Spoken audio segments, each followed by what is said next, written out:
Boa noite, este é o especial Informação. Já sabe, sempre que se justifica, cá estamos para trazer à tona matérias atuais do país. E falando do país, vale lembrar que o país esteve em sentido esta semana. A RENAM, através da Associação dos Combatentes da Luta pela Democracia, esteve reunida para analisar a situação do partido e para melhor compreendermos o que são os resultados deste evento, recebemos Domingos Gundana. Ele foi o porta-voz do evento e também secretário-geral da agremiação. Boa noite e muitíssimo obrigado por ter aceito o convite da MPC-TV. Boa noite, muito obrigado, sou eu. Agradeço de fundo de coração pelo convite. Saudar os que estão em casa, agradecemos a Deus pelo dom da vida. E assim, há bom tempo que não lhe vejo, saudades. E hoje estamos aqui para falarmos, sim senhor, daquilo que foi o encontro, o quarto encontro da Associação dos Combatentes da Luta pela Democracia, a COLD, realizado aqui na cidade de Maputo, no dia 4.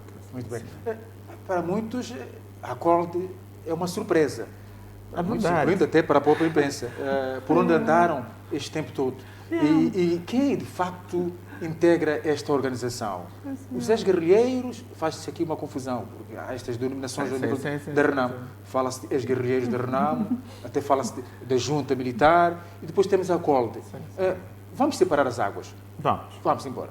Bem, a COLD é uma associação criada pelo saudoso presidente Afonso Macaxe Maceta de Acama, no longínquo ano 2006, na capital da Zambésia, cidade de Quelimane, para atender a situação dos combatentes da RENAM, porque muitas das vezes os assuntos dos combatentes da RENAM eram mais envolvidos ao partido. Então, o partido já não é militar, é um partido civil e que vem do movimento militar. Tendo essas pessoas, tinham que encontrar algum lugar para possam discutir os seus problemas. E foi pensar nisso que foram chamados os combatentes, sentamos em Maputo com o saudoso presidente e decidimos criar esta associação. Fomos para Quelimane, na primeira conferência, 28, 29 de dezembro de 2006, e criou-se a associação.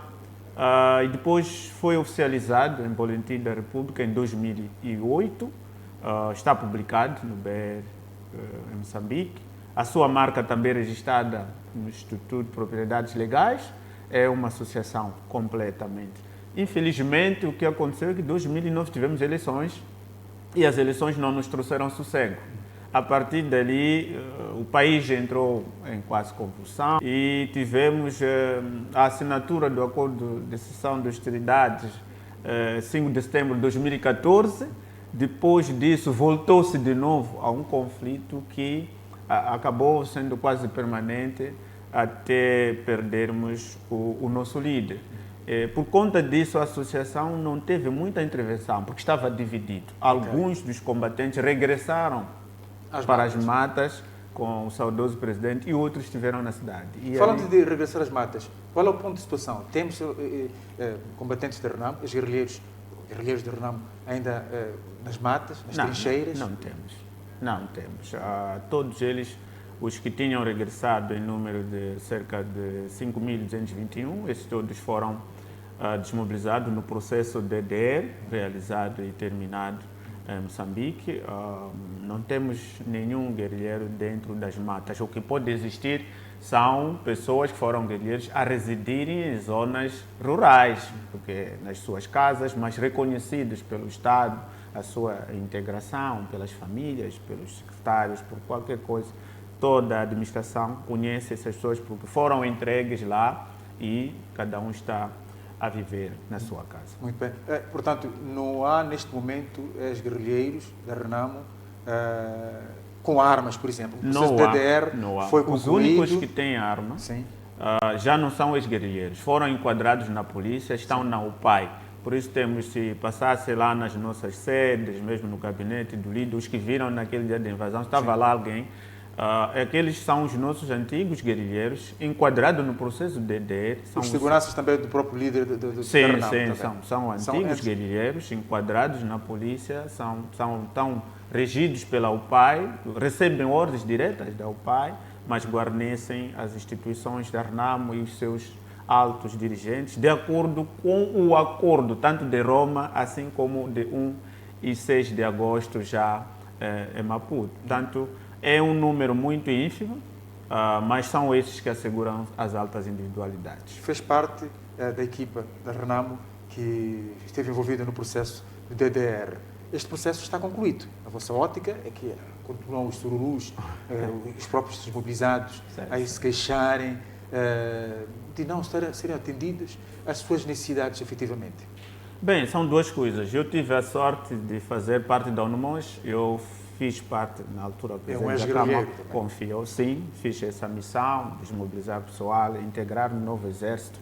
E na altura não conseguimos integrar na polícia, porque o ministro Manuel Antônio, na época, e o presidente Sano disseram que não tinham cabimento orçamental, e a partir dali a lista foi devolvida, mas depois eles criaram a Força FIL, que hoje é a UIR, e ficamos com os homens e acabamos equipando o uniforme a eles para assegurar o próprio partido. Portanto, nesta fase, o presidente da Câmara, antes de nos deixar, chamou-me para fazer parte da equipa com a experiência que tive no processo anterior, e fizemos o nosso máximo para trazer os colegas de volta a casa e serem enquadrados na sociedade sem perseguição. Até hoje, não temos relatos de todos esses, ao terem regressado a casa, que estejam a ser perseguidos, tenham mudado de casa. Tivemos uma e outra situação, no caso de Tete, que um dos colegas foi sequestrado e depois foi morto em Guro, em Manica, mas são questões que até hoje ainda não foram bem esclarecidas. O resto, fizemos um processo, temos dificuldades, que foram muitas, porque a comunidade internacional prometeu apoiar em projetos de geração de rendimento a esses colegas. Fizeram um formulário que levaram aos centros de acantonamento, onde estavam a ser desmobilizados os colegas, preenchiam, diziam o que você quer fazer ao sair daqui, escolhe. Tinha lá leque de assuntos. As pessoas escolheram. Infelizmente, isso não saiu do papel para a realidade até hoje. O que tem acontecido é o governo ali na formação de carpintaria, falar conosco e dizemos estão aí, e depois exigir que tem classe, não tem, manda o filho para ir aprender. Mas não é aquilo que o guerrilheiro, ao sair, foi-lhe prometido e escolheu. Essa é uma discussão que tivemos muito na altura, o embaixador Mirko Mazzoni, que estava a liderar o processo, e ele acabou indo sem resolver. Até hoje, esse é um dos problemas que nós temos com as pessoas que saíram. E é isto que tem estado a levantar esta celeuma toda, este descontentamento. Com certeza. Os homens que estiveram a ocupar a sede da RENAMO, a sede nacional, e o gabinete do presidente também. É claro que ali há uma mistura de assuntos, porque alguns são civis, muitos, até os que dão aí algumas entrevistas, nunca foram guerrilheiros, mas como se coloca o nome de guerrilheiros, acabamos ficando. Por isso nos preocupou isso muito. A RENAMO tem muita gente que foi tropa, desde do processo anterior, 16 anos, tanto como este. Então é um número muito... Falando em números, quantos ex-guerrilheiros tem a RENAMO? É verdade que essa altura muitos já podem ter partido. Hoje, sim. Já mas não estão conosco. Quantos homens fizeram parte da força da RENAMO? Imagina só que em 1994, 93, quando quisemos formar o Exército Único, nós tínhamos combinado, e está escrito no Acordo de Roma, 15 mil, que era o exército de 30 mil, mas o governo negou depois porque não tinha orçamento para que enquadrássemos 15 mil. Só imagina naquela altura, tínhamos o efetivo de 15 mil só para ir ao exército, sim, fora daquilo que nós tínhamos. Então estamos a falar de um número muito acima de 40 mil pessoas que existiram, que passaram pelo processo. Mas hoje já passam 30 anos, muita gente já nos deixou. E neste processo agora, nós submetemos as listas para a polícia, só que o Ministério só levou os 100 do último curso e depois dali o Ministério do Interior não recrutou mais ninguém. Temos as nossas listas lá de espera desses guerrilheiros para que possam ser enquadrados. E qual é a média de idade desses guerrilheiros? Bem, neste momento estamos numa média de 55 a 70, 80, até 90. O que nós fomos fazer neste processo, e que eles muitas das vezes nem gostam de falar, mas é a verdade, é que discutimos com o governo. Se ele não pode, ele tem um filho, porque o que nós queremos é que ele encontre alguém que lhe sustenta. Então, mesmo nesses 100 que foram formados, que estão nas esquadras, 30 são filhos dos ex-combatentes cujos se tornaram inaptos, não podiam ir. Então, a vaga dele, no lugar de trazer um outro combatente, ele tem o direito de mandar alguém que ele acha que, ao receber o dinheiro como funcionário de polícia, vai lhe cuidar. Então, este é um ganho que se encontrou.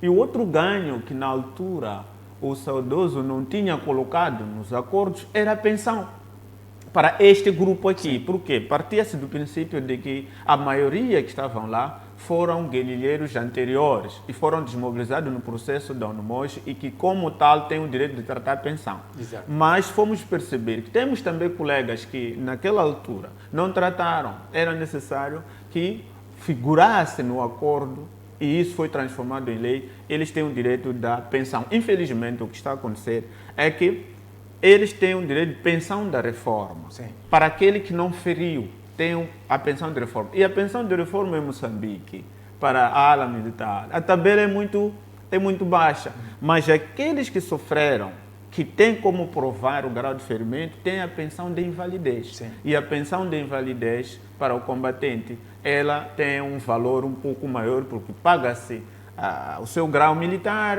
o tempo de permanência que teve e a percentagem do ferimento que sofreu. Então, a pessoa acaba tendo um pouco mais. Então, o que está a acontecer? Todos aqueles que não têm esta particularidade de ferimento para ter pensão de invalidez, passam para a pensão de reforma. Exato. E a pensão de reforma ganha-se muito pouco. É ali onde eles acham. Quanto é que ganham? No mínimo, tanto do Exército, não só esse da RENAM. Isso é uma lei do país. Sim. Está no mínimo entre 3 e pouco a 5, no máximo para aí talvez seja um capitão pode estar a ganhar 3,5, 4,5, 5,5, 6. Mas se a pessoa sofreu, por exemplo, perdeu um braço, perdeu um dedo, o Ministério da Saúde, através da saúde militar, vai fazer a avaliação e dá a percentagem da perda. Então, ao fazer-se o cálculo dos valores, acrescentas aquilo e depois o valor sobe. Então, todos esses estão a reclamar. Sobe até quanto, mais ou menos? Dependendo do grau de ferimento. Para quem perdeu uma vista, para quem perdeu um braço, uma perna,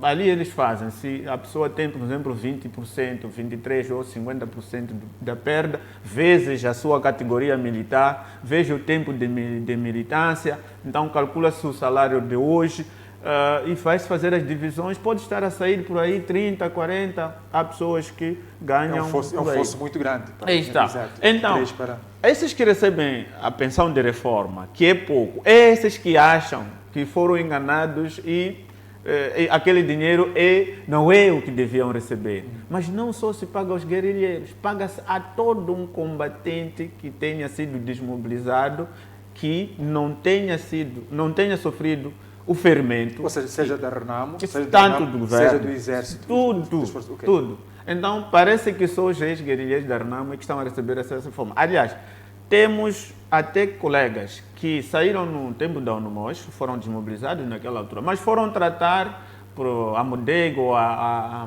Demimo, e têm pensão de reforma hoje e sentem-se injustiçadas porque recebem muito pouco. Mas é a reforma que o país paga, não é a RENAMO, nem o líder da RENAMO. Isso não se começa hoje mesmo. Aqui está a haver um problema de comunicação. É uma questão não de tem estado a comunicação. comunicar como deve ser. Mas é assim, eu acho que a própria pensão... Lembrando que são pessoas não letradas, a maioria, sim. Mas nós temos... É preciso comunicar, é importante informar. Criou-se no partido uma área que chamamos de assuntos sociais e pensões.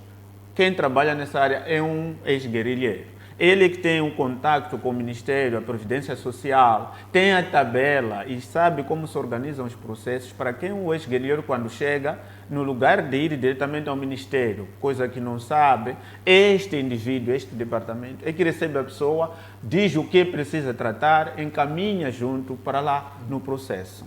Então, é o que temos aqui, mas o encontro esteve ali, chamamos a todos, inclusive os que estavam ocupados aqui, para que participassem, indicaram algumas pessoas que foram participar e discutiu-se. Tivemos cerca de 200 colegas que vieram de todo um país, desde Cabo Delegado até aqui, porque não podíamos só dialogar com uma parte. Nós chamamos o partido, fizemos a ponte como associação, chamamos os colegas, chamamos o partido, falem.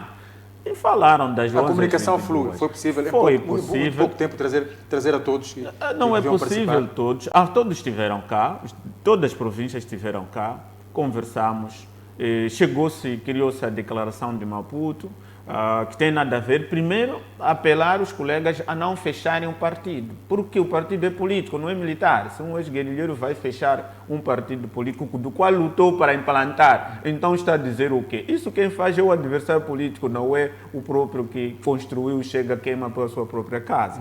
Segundo, o respeito entre nós. Se nós somos guerrilheiros, o atual presidente da RNAM, como o anterior, foram guerrilheiros, são generais, e não estamos a queimar a figura de um colega general porque não queremos ele.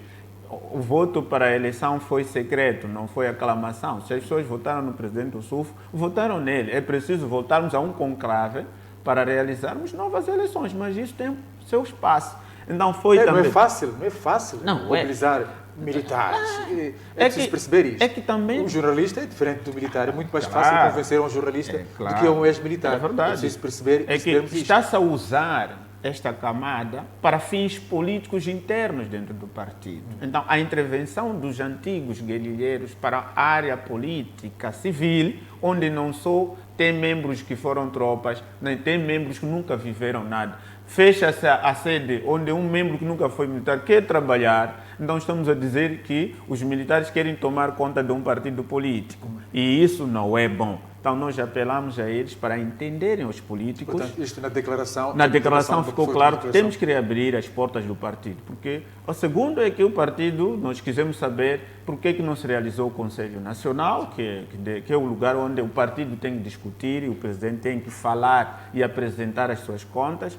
Tivemos a explicação da situação que o presidente passou depois de se marcar um encontro, teve que parar fora do país para intervenções, voltou, está numa fase de recuperação e que o encontro vai se realizar. Portanto, confirma que o presidente da RNAM não está lá muito bem de saúde. Há muitas vozes, há muita dissonância no que vem sendo dito. Bem, não esteve bem, mas já está, porque de facto foi faltando uma coisa de uns 15 dias ou 10 dias para a data de irmos ao Conselho Nacional em Vilanculos, e ele passou numa situação um pouco difícil que foi aconselhado a se intervir em termos médicos, e foi feito e voltou, está hoje a recuperar, e nós, pela primeira vez que apareceu, sentimos todos o ar de que agora vamos passar para a fase seguinte, porque não se podia realizar o Conselho Nacional sem ele. Ele tem que ir lá, ser ouvido e se explicar, e o Conselho Nacional tomar decisão. Em caso do presidente quiser dizer que eu coloco à disposição, quem marca o Congresso é o Conselho Nacional. Sim.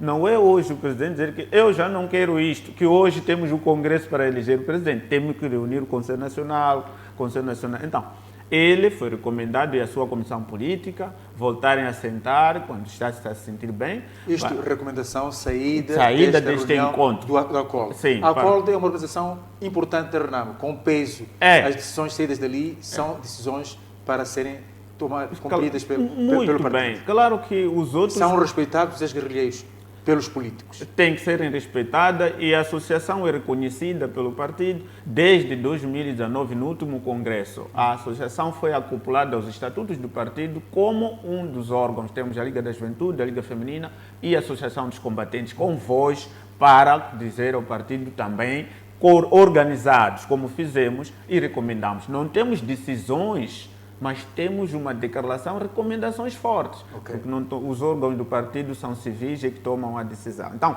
esperamos que o mais breve possível a Comissão Política lá se reúna e decida qual vai ser o mês do Conselho Nacional, e que o Conselho Nacional reúna, verifique se há alguma coisa de fato forte que impeda o presidente deixar ou não o seu cargo. Ele, como pessoa, está analisando também se há condições de permanecer ou não, e depois dali, se não há, o Conselho Nacional que chama o Congresso para eleger um novo presidente. Então, os colegas que estiveram aí, a intenção deles é que o presidente tem que sair só. Mas não é só assim que se sai, porque a pessoa também não invadiu.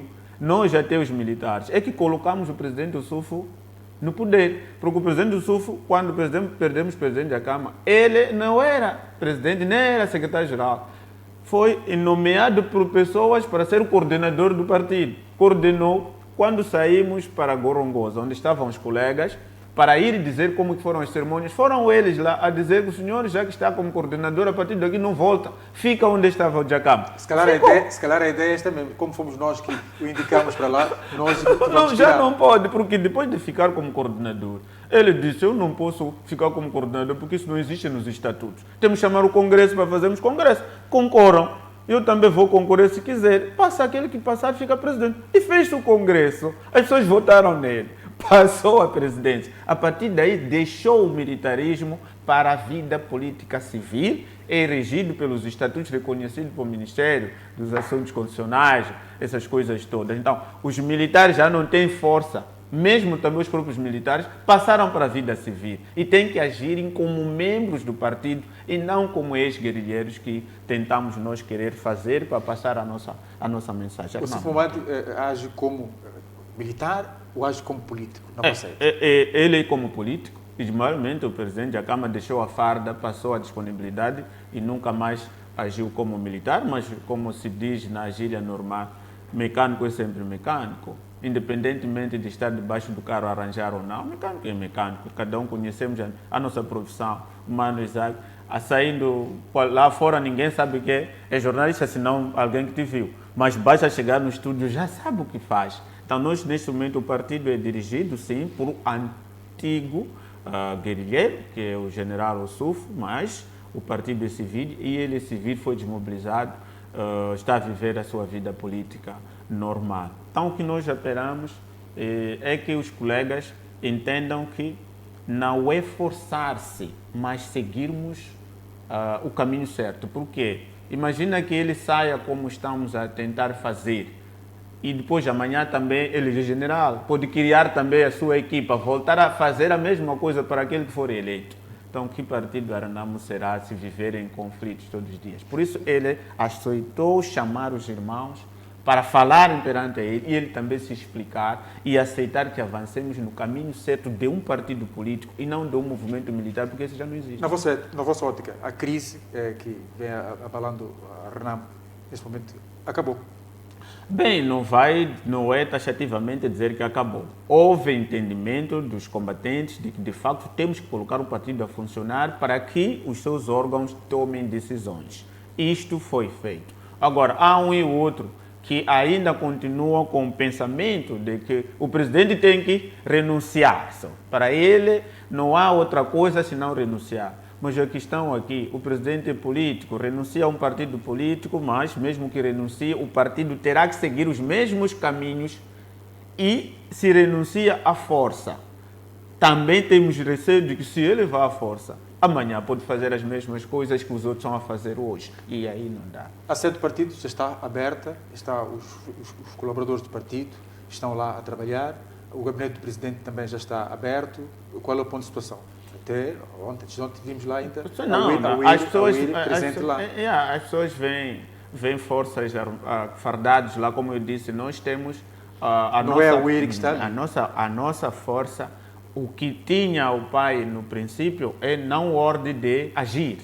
Por isso, muitos que viram até se abrir porta, aquele colega, quando chegou o colega da PRM, não é? Aquele da UPAI, que é o nosso guerrilheiro que está aí, o inspetor, afastou, porque ele não tinha ordens de agir. E nesse momento, eles têm ordens de agir para que ninguém entre naquele lugar.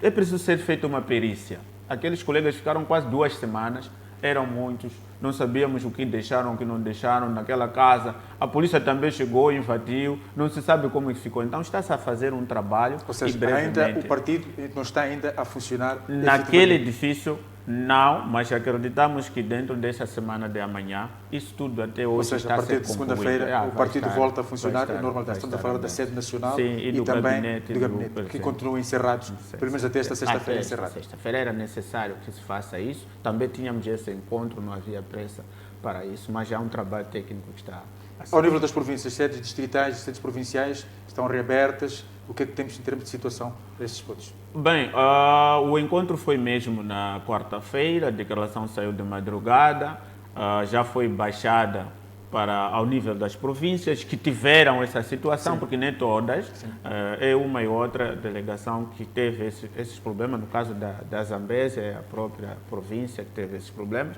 Então, acreditamos nós que a partir da próxima semana essas instalações terão que ser abertas. E se não forem abertas, uma vez tomada a decisão, o partido está em condições de agir como quiser perante os colegas que teimam a não querer que o partido avance para realizar os seus eventos normais. Portanto, os homens fardados que estão na sede do partido, sede nacional, e no gabinete do presidente, neste momento, não são da UIR. Não são da UIR. São elementos da RENAM que foram incorporados na polícia. Sim, não são da UIR. Só que usam aquele fardamento quase parecido com boné, para quem sabe distinguir que esse é o pai, esse é o UIR. Mas sob comando, eles não são sob comando do partido. Sim. Não, trabalham ali, mas tem um comando do Ministério do Interior. Então, se for para agir, eles vão agir. Se não é para agir, eles não vão agir. Só que as pessoas veem aquilo e acham que não, é tudo o IRI que está lá. Não, a RENAMO tem essa força pelos acordos, tanto de Roma como os outros acordos. Muito obrigado, Domingos Gundana.